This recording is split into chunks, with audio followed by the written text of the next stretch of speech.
আজ 10ই এপ্রিল শুক্রবার। আর মাত্র 4 দিন বাকি। 14ই এপ্রিল পয়লা বৈশাখ পালিত হবে।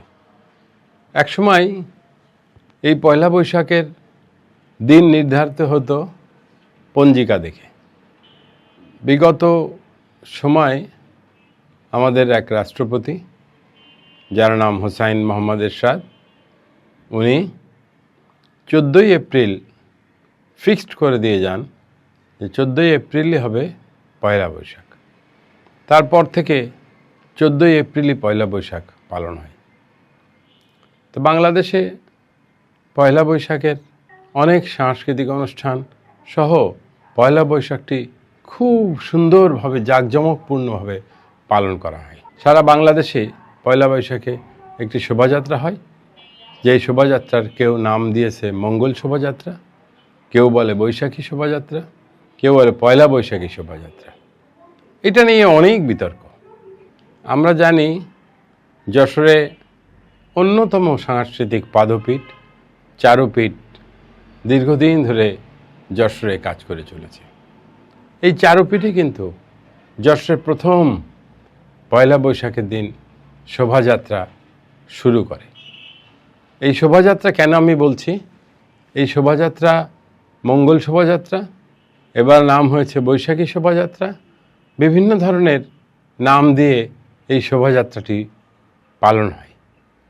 আমরা অনেকে একে পয়লা বৈশাখের র্যালিও বলে থাকি। এই কথাটি আমি হঠাৎ করে আজকে আমার বলতে ইচ্ছা হলো আপনাদের উদ্দেশ্যে। কেন?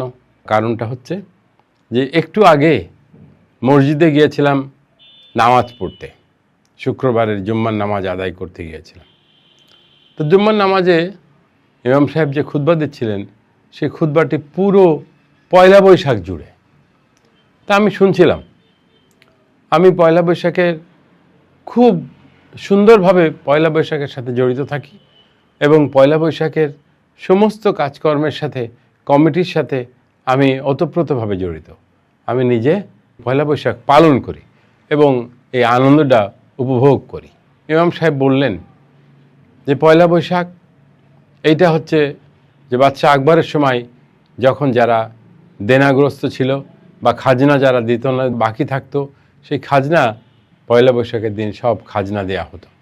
এই খাজনার দেওয়ার কারণেই আমরা শুনেছি যে পয়লা বৈশাখটি শুরু হয়েছে, পয়লা বৈশাখের কাজটি শুরু হয়েছে এবং পয়লা বৈশাখ তার থেকেই আমরা বছরের প্রথম দিন হিসেবে পয়লা বৈশাখকে ধরে আমরা এসো হে বৈশাখ, এসো এসো, আমরা এই বৈশাখকে বরণ করে নিই। এসো হে বৈশাখ কবি লিখে গেছেন। নিশ্চয়ই পয়লা বৈশাখের গুরুত্ব আছে, সেই জন্যই কবি লিখেছেন। এতে মনে করার কিছু নেই। আমি মনে করলে অনেক কিছু, না মনে করলে কিছুই না। তা আমি যে কথা বলছিলাম যে আমাদের ইমাম সাহেব বললেন যে পয়লা বৈশাখের নামে বিভিন্ন ধরনের কাপড় চোপড় নতুন করে কিনে রাস্তা দিয়ে আপনারা র্যালে করে যান। উনি আরবি ভাষায় কথা বলেন বেশি, তো উনি র্যালে বলেন আর কি। তো উনি বললেন যে র্যালে করে যান আপনারা, তাই এই র্যালে করে যে আপনারা মঙ্গল শোভাযাত্রা নাম দিয়েছেন, এটা আমাদের ইসলামে নাই। ইসলামে অনেক কিছুই কিন্তু পূর্ণাঙ্গ জিনিস আছে। ইসলামে কোরআন শরীফে পূর্ণাঙ্গ জীবন বিধি আছে, জীবনের চলার পথের বিচার আচারতে শুরু করে সমস্ত কিছু কোরআন শরীফে আছে। তারপরেও আবার তার ব্যাকআপ দেওয়ার জন্যে আমাদের বুখারী শরীফ, হাদিস শরীফে সব কিছু আছে। তো এই বিতর্কে আমি যাব না, কারণ আমি আলেম না, আমি মুফতি না, আমি মুহাদ্দিসও না, আমি এই বিতর্কে যাব না। আমি একজন মুসলমান। আমি মনে করি আল্লাহ আমাদের পরে যেসব জিনিস ফরজ করেছেন সেগুলো আমি পালন করার চেষ্টা করি। কতটুকু হয় তা জানি না, পালন করার চেষ্টা করি। কবুল করার মালিক আল্লাহ। কিন্তু এই মঙ্গল শোভাযাত্রা নিয়ে কথা বলতে আমার খুব ইচ্ছা হলো। আমার মনে হলো যে হুজুর এই যে মানুষকে যে বোঝাচ্ছেন যে মঙ্গল শোভাযাত্রা, মঙ্গল এই যে শব্দটি, এইটা নিয়েই আপত্তি কেন? সনাতন ধর্মাবলম্বীরা মঙ্গল কথাটি ব্যবহার করে। আর আমরা যে শোভাযাত্রায় বিভিন্ন ধরনের মুখোশ, বিভিন্ন ধরনের প্রতীকী ছবি নিয়ে আমরা লাঠির আগায় বেঁধে আমরা হাঁটি, আমাদের ছেলেপেলেরা হাঁটে, আমাদের মানুষরা হাঁটে, সেটা বলছে যে আপনারা পেঁচার মুখোশ আঁকেন। পেঁচা হচ্ছে একটি দেবীর বাহন ছিল। আপনারা সিংহের ছবি নিয়ে ঘোরেন, আপনারা ময়ূরের ছবি নিয়ে ঘোরেন, আপনারা বিভিন্ন পশু পাখির ছবি নিয়ে ঘোরেন।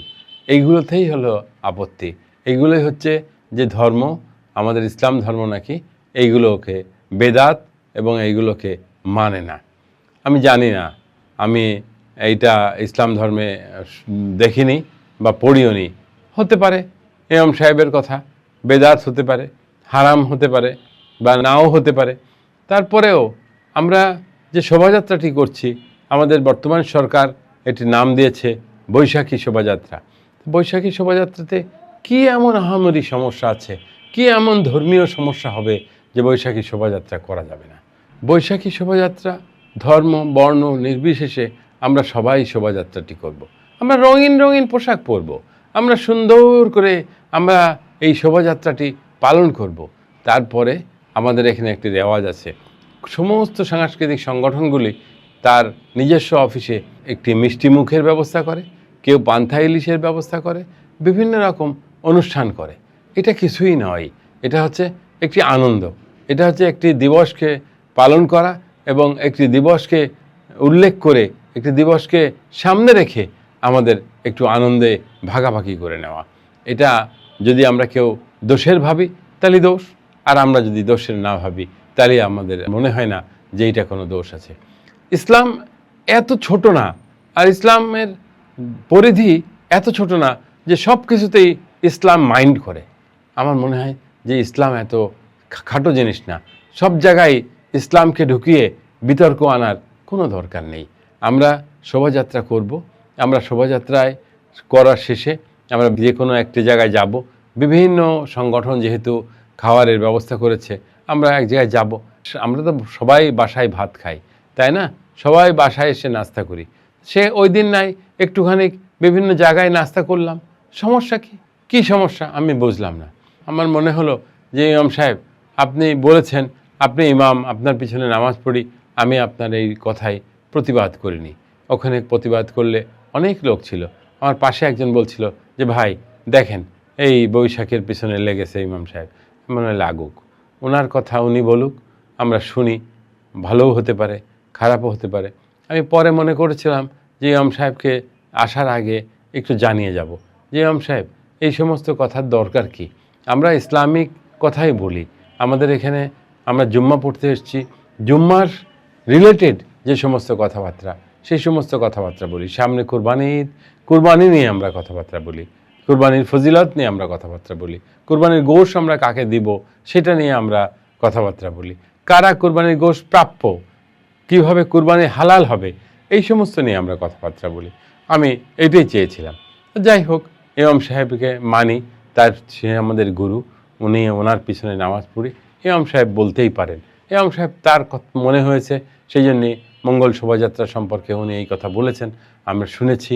তারপরে আমার বাসায় এসে আমার রাস্তার থেকেই আমার মনে হচ্ছিল যে এই কথাটি আসলে একটু বলি, যে আসলে মঙ্গল শোভাযাত্রা নাম দিই আর বৈশাখী শোভাযাত্রা নাম দিই।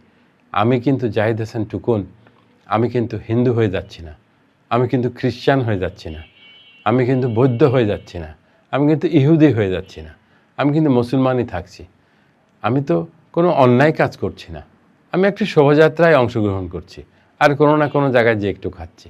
তাই আমার মনে হয় যে মুসলমান ভাইরা আপনারা কেউ বিভ্রান্ত হবেন না। আপনাদের যদি খারাপ লাগে ইসলামের দৃষ্টিতে তাহলে যাবেন না, জোর করে মনের বাইরে যাওয়ার দরকার নেই। যার খারাপ লাগবে না সে যাবে, সে সুন্দরভাবে পালন করবে, না হলে বাড়ি শুয়ে থাকবেন। তা যাই হোক, আমি ইমাম সাহেবকে কখনোই দোষ দিচ্ছি না। আমার মনে হলো যে আপনাদের সবাইকে জানাই যে এটা আমাদের মুসলিম সমাজ কিন্তু খুব ভালো চোখে নেয় না, সবাই ভালো চোখে নেয় না। তার কারণ আছে, তার কারণ ওই যে পেঁচার বাহন ছিল, একজন দেবী পেঁচাকে বাহন হিসেবে ব্যবহার করত, দেখা যাচ্ছে সেইটা নিয়েই এত কথা। আরে দেবী পেঁচাকে বাহন হিসেবে ব্যবহার করত, সে কত যুগ আগের কথা, সে একটি কল্পকথা। সেই কথা নিয়ে এখন আমি ধরে রাখলাম, তাহলে এই যে আমরা মুরগি খাই, তাহলে মুরগি কি পুরোহিতরা কি মুরগি খায় না? তাহলে আমরাও কি মুরগি খাওয়া বাদ দেব? এমন হয়েছে। পেঁচা তো ওনার কেনা না, পেঁচা একটি বাহন, একটি পাখি, সে ব্যবহার করতেই পারে, এটা কিছু না। এটা ধরলে অনেক কিছু, না ধরলে কিছুই না। তা সেই জন্যে ইমাম সাহেব আপনিও কিছু মনে করবেন না, মুসলমান ভাইয়েরা আপনারাও কিছু মনে করবেন না। আপনারাও যেমন মুসলমান, আমিও তেমন মুসলমান। আমি মনে করি যে আমরা মুসলমান, আমরা মুসলিম ধর্ম পালন করব, আমরা মুসলিম ঐতিহ্যকে ধরে রাখব, আমরা ইসলামে কঠিনভাবে কোরআনে যেভাবে যেসব জিনিস মানা আছে সেই সব জিনিস আমরা করা থেকে বিরত থাকব। আর যেসব জিনিস মানা নাই সেই সব জিনিস নিয়ে আমরা বিতর্কে যাব না। আমরা সবাই একসাথে বৈশাখী শোভাযাত্রা পালন করব এবং সরকারের সাথে আমরা সুর মিলিয়ে বলবো, বৈশাখী শোভাযাত্রায় আমাদের সবার দূরত্বটাকে কমিয়ে এনে আমরা যেন সবাই আগের মতো সামাজিক মানুষ হয়ে যেতে পারি। আমরা যেন কেউ এককভাবে না চলি, আমরা সবাই সবাইকে নিয়ে চলি। কে কোন দল করলো, কে কোন ধর্মের, এটা আমরা না ভেবে, এটা আমরা ভুলে যেয়ে আমরা একভাবে চলতে থাকি। আমরা সবাই সবার কাঁধে কাঁধ মিলিয়ে আমরা একসাথে চলবো, এই আশা রেখে আমি আপনাদের কাছ থেকে বিদায় নিচ্ছি। আল্লাহ হাফিজ।